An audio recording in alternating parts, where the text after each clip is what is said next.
चलिए जानते हैं एक गांव की उस डरावनी कहानी को जहां एक आवाज लोगों की जान ले लेती है।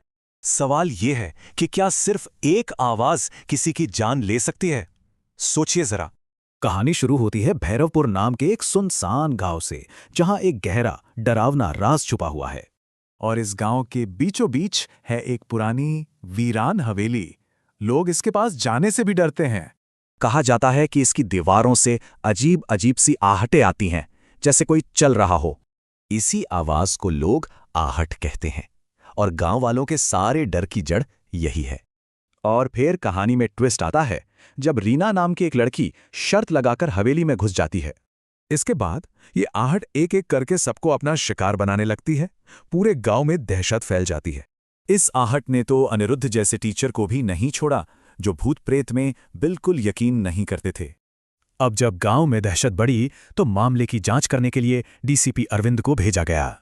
लेकिन हवेली में एक आवाज उन्हें भी चुनौती देती है। सच जानना है तो तहखाने में उतरो।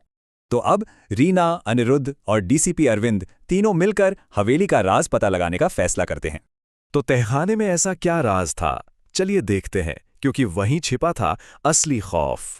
अंदर दीवारों पे खून से लिखा था, मेरा श्राप है, जो सुनेगा उसका अंत होगा।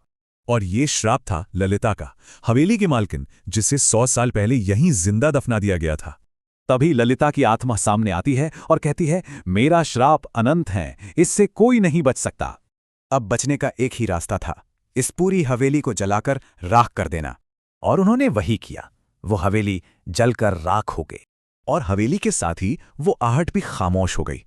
गांव में सालों बाद शांति लौटी। लेकिन क्या हमेशा के लिए? क्या वो श्राप सच में खत्म हो गया था?